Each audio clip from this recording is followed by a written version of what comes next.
I was playing Shadow the Hedgehog, I want to say about 2 or 3 months ago. Something made me decide to replay it for some reason. And then I played it for a minute because I guess what it was is I wanted to beat the game so I could do the whole Super Shadow versus Devil Doom thing. But once I got to them damn Maria levels, I was like, I ain't playing this damn shit no more. I cannot stand the levels with Maria. You get so confused looking around for the soldiers to kill. It is like the most stressful level to beat. Whether you're looking for the soldiers, you're looking for the aliens, the little chaos aliens, you're always bound to miss two or three somewhere hidden somewhere, no matter how many times you look through those corridors, no matter how many times you go on that little freaking space little roller coaster thing, you always miss two or three soldiers and you end up getting the lowest rank, and it's just literally not worth it. But I was playing it and I was also on this website that I used to watch anime, and something told me to pick up this anime called Heavenly Delusion. And it was funny because I was kind of low key watching it while I was playing Shadow the Hedgehog, and then it just started getting interesting as hell. Okay, so first of all, it starts out with this girl and this boy, and they're living in this post-apocalyptic world, right? It gives you I Am Legend vibes. It gives you desert wasteland vibes. It feels like how it's going to be in the future if, humans die out or electricity gives out or, the world ends, that whole 2012 kind of thing going on. But we have these two main characters, a girl and a boy, and they're basically looking around, looking for resources and looking for different items that can help them. And they're kind of going on this across the country kind of journey. It gives you Zombieland vibes, but it's just a teenage boy and a teenage girl. And, there's just small little things happening. It's like you could tell they're best friends. They're talking or whatever. The boy clearly has a crush on the girl. This happens in every anime.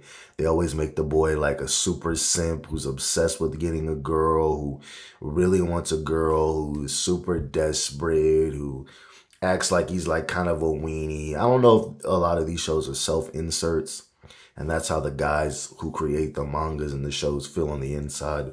But I do get kind of burnt out about that. I hate Shinji from freaking Neon Genesis Evangelion.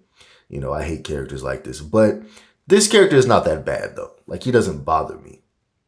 But he's clearly, kind of lovey-dovey with her or whatever. And she's not really feeling him. She's like, bro, we're friends or whatever. And there's a scene where it's like there's these guys who are trying to steal from them and, trying to beat them up. It's just stuff like that is happening. There's this one scene where it's literally like it shows both of them live with this woman for like a couple of days.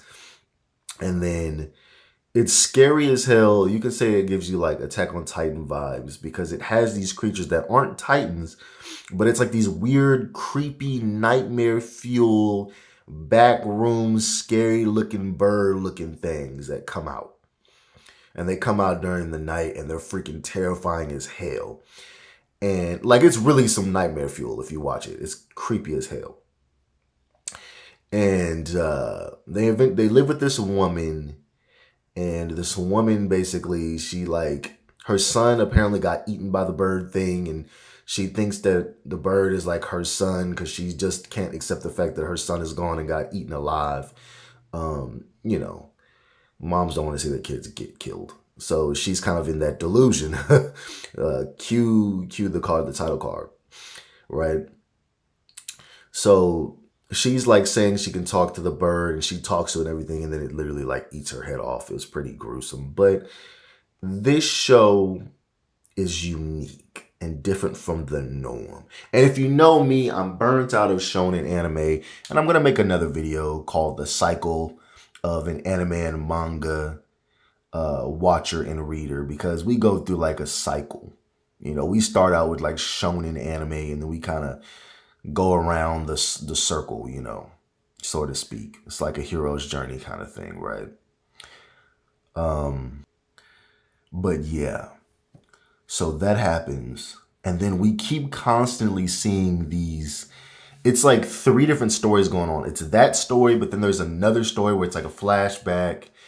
And we basically learn that the girl believes that she is a boy, and she believes that her sister got killed instead, and they like switched bodies or something like that. It's something crazy like that. So the girl thinks she's a boy, right? She thinks that her sister actually died, but yeah, his sister actually died, but now she's in his body or whatever. But they're going on this journey, and it's a pretty long journey. And like I said, we keep seeing these flashbacks, and then we see something that's kind of similar to The Island, if you've seen that movie, or Promised Neverland. Um, whichever show you want to think of that's like that. But it's kind of like we're seeing these kids trapped behind a wall, and it's like there's all these scientists and stuff, and they can't go outside.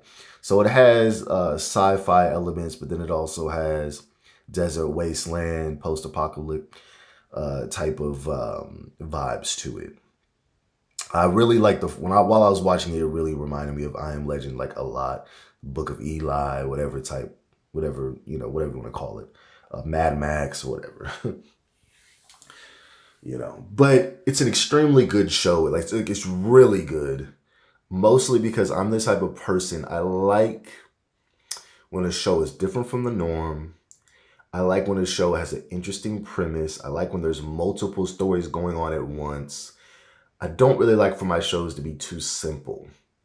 But simple sometimes is good. Like I say that, but at the same time, I do like when shows are simple, where it's kind of like a detective kind of show, where it's like these characters are kind of going on this whole solving crimes and mysteries kind of thing, kind of like a Batman, the animated series kind of thing, or like a City Hunter kind of thing. I do like detective type shows, or Case Closed, stuff like that. But I also like when shows are very unique. And I like when shows are different from the norm and different from what people are watching at the time. And this was a hidden gem that nobody was talking about, nobody had watched. And another thing I like is the aesthetic of the show. The characters don't look like your basic anime characters. They have a very unique look to them, which I like. I always like shows where the characters have a unique look. They have unique clothes and a unique style. It's not like the same basic red shirt, blue shirt, green shirt kind of thing. The characters actually have their own kind of look, and the show has its own atmosphere to it. Some shows can be very generic and have no atmosphere whatsoever. So I like when certain shows will have a very good atmosphere to it that I enjoy. And like I said, my atmosphere is kind of different from the norm. Not similar to other shows that are going on at the same time. It is what it is. So Heavenly Delusion is one that I honestly would recommend.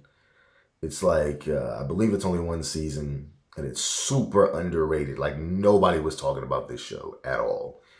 But it's one of my personal favorites next to Undead, Unluck, and Dandadan. I would recommend all three of these shows, especially if you're into Attack on Titan, you probably would like this show, honestly. And if you like sci-fi, you like movies, like I said, like I Am Legend, those kind of wasteland, desert wasteland movies, post-apocalyptic, like Zombieland type movies, I think this would be an amazing show for you. I think it would. And I would always tell you guys to check out Undead Unluck and check out Dun Dun Dun, and because they are way more unique than the other shows that are showing right now. Like to me, it's better. Like these shows, to me personally, are better than JJK, Chainsaw Man, and that. I would also recommend Hell's Paradise because all these shows have a very similar vibe to them.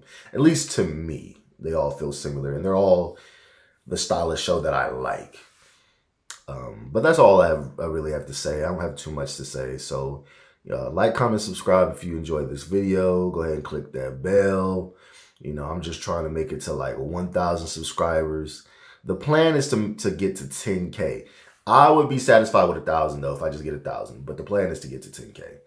I'm not trying to get like 20 million. I ain't tripping. I'm not trying to get like a whole giant big amount of fans. But if I could hit 10K, that would literally be my goal. But I hope you guys are having a good morning. God bless. Peace, love, positivity. You already know the deal. And I'll see you in the next one.